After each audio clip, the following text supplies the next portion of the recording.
उत्तर प्रदेश में योगी आदित्यनाथ सरकार 2.0 के 3.5 साल का कार्यकाल पूरा कर चुकी है। आगामी विधानसभा चुनावों में महज 16 महीने का वक्त बचा है और इसी के साथ बीजेपी ने मिशन 2027 की तैयारी शुरू कर दी है।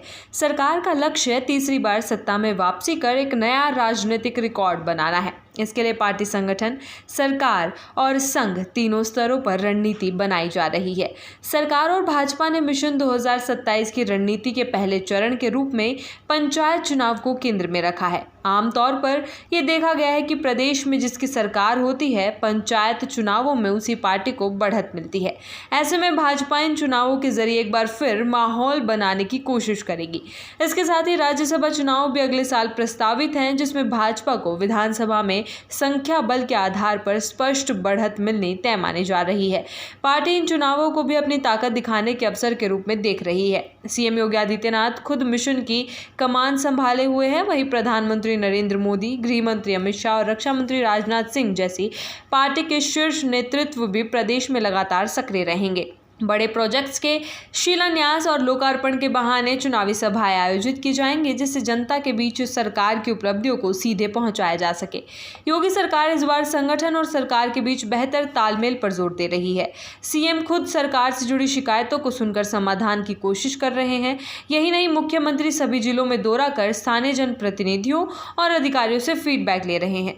हालांकि सरकार के लिए कानून व्यवस्था की स्थिति अब एक बड़ी चुनौती बनती दिख रही है। योगी सरकार 1.0 के कार्यकाल में कानून व्यवस्था में सुधार उसकी सबसे बड़ी उपलब्धि थी, जिसकी बदौलत भाजपा ने 2022 में सत्ता में वापसी की। लेकिन दूसरे कार्यकाल में गाजीपुर जैसे मामलों ने सरकार की छवि पर असर डाला है। पुलिस के खिलाफ जनता और जनप्रतिनिधियों की नाराजगी खुलकर सामने आने लगी है। सरकार इन मोर्चों पर तेजी से काम करने की कोशिश में है, ताकि चुनाव से पहले स्थिति को नियंत्रित किया जा सके। सरकार का 2026 का बजट पूरी तरह से चुनावी होने की संभावना है। महिलाओं, किसानों, युवाओं और पिछड़े वर्ग के लिए कई बड़ी योजनाओं की घोषणा की जा सकती है।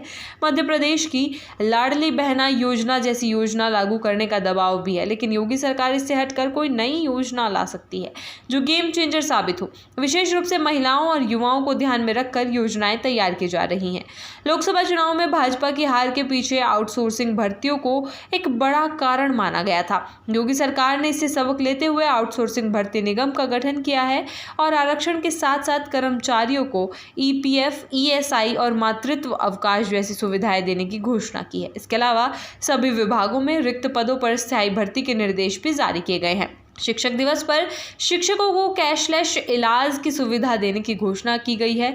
साथ ही बेसिक शिक्षा विभाग के शिक्षकों के लिए सुप्रीम कोर्ट के बीटीएस अनिवार्यता आदेश के खिलाफ रिवीजन दाखिल करने की तैयारी की जा रही है। यह संदेश देने की कोशिश है कि सरकार अपने कर्मचारियों के हित में है। राष्ट्रीय स्वयंसेवक संघ ने भी चुनावी माहौल को देखते हुए सक्रियता बढ़ा दी है। हाल ही में संघ के 3 शीर्ष पदाधिकारियों ने भाजपा नेतृत्व और अनुषांगिक संगठनों के साथ बैठक कर यह स्पष्ट किया कि सार्वजनिक रूप से सरकार की आलोचना नहीं की जानी चाहिए। सरकार से भी अपेक्षा की गई है कि वो अनुषांगिक संगठनों की समस्याओं को प्राथमिकता से हल करे।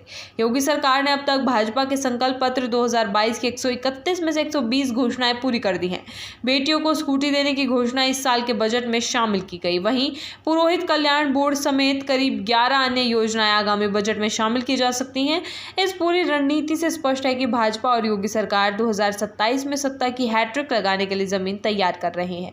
पंचायत, राज्यसभा और विधान परिषद चुनावों से लेकर लोक लुभावन योजनाओं तक हर पहलू पर काम किया जा रहा है। संगठन, सरकार और संघ की तिकड़ी इस बार हर संभावित खतरे को भांपते हुए आगे बढ़ रही है।